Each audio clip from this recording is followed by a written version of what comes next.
Bro കുഴപ്പമില്ല. ഒരു തവണ കാണാമെന്നുള്ളതാണ്. സ്ക്രിപ്റ്റ് കുറച്ചുകൂടെ നന്നാക്കി കഴിഞ്ഞാൽ എനിക്ക് കുറച്ചുകൂടെ പടം ഓടുമെന്ന് തോന്നി. സെക്കൻഡ് ഹാഫ് കുറച്ച് സെൻറ്റിമെൻറ്റ് കാര്യങ്ങളുണ്ട്.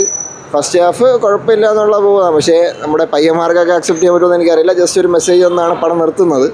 അവൾ കുഴപ്പമില്ല. സൈജു കുറുപ്പൊക്കെ നന്നായിട്ട് തന്നെ ചെയ്തിട്ടുണ്ട്. ഇപ്പം സണ്ണി വെയിനായാലും ദയവായിട്ട് ആണ് ഇതിനകത്ത് കാണിച്ചേക്കുന്നത്. ആ ഒരു രൂപവും സാഹചര്യം കൊടുത്തുകൊണ്ട് കുഴപ്പമില്ല, നന്നായിട്ട് തന്നെ ഇരുന്നു.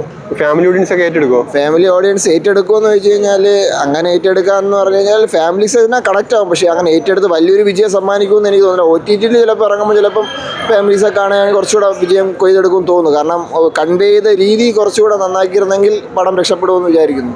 ഗോഡ് കുഴപ്പമില്ല, നല്ലൊരു സിനിമയാണ്. വലിയ അവകാശവാദങ്ങളൊന്നുമില്ല. ജസ്റ്റ് ഒരു കുഞ്ഞു സിനിമ, ഒരു ഫീൽ ഗുഡ് പടമാണ്. എനിക്കിഷ്ടപ്പെട്ടു. നല്ല കുഴപ്പമൊന്നുമില്ല. എക്സ്പെക്റ്റ് ചെയ്യാതെയാണ് ഞാൻ തിയേറ്ററിൽ വന്നത്. ഇഷ്ടപ്പെട്ടു. എനിക്ക് നല്ല മെസ്സേജാണോ പടം തരുന്നത്? മെസ്സേജ് എന്ന് പറഞ്ഞു കഴിഞ്ഞാൽ ഇപ്പം എന്താ പറയാനാ, മെസ്സേജ് അല്ല, അത് ജസ്റ്റ് ഫാമിലി ഫീൽ ഗുഡ് അങ്ങനത്തെ ഒരു ലൈനാണ്. ഞാൻ കൂടുതൽ പറയാത്തതെന്ന് പറഞ്ഞു കഴിഞ്ഞാൽ എന്തെങ്കിലും ബാധിക്കുമോ എന്ന് വിചാരിച്ചിട്ടാണ് ഞാൻ കൂടുതലൊന്നും പറയാത്തത്. അത് നിങ്ങൾ തിയേറ്ററിൽ വന്ന് കാണുക.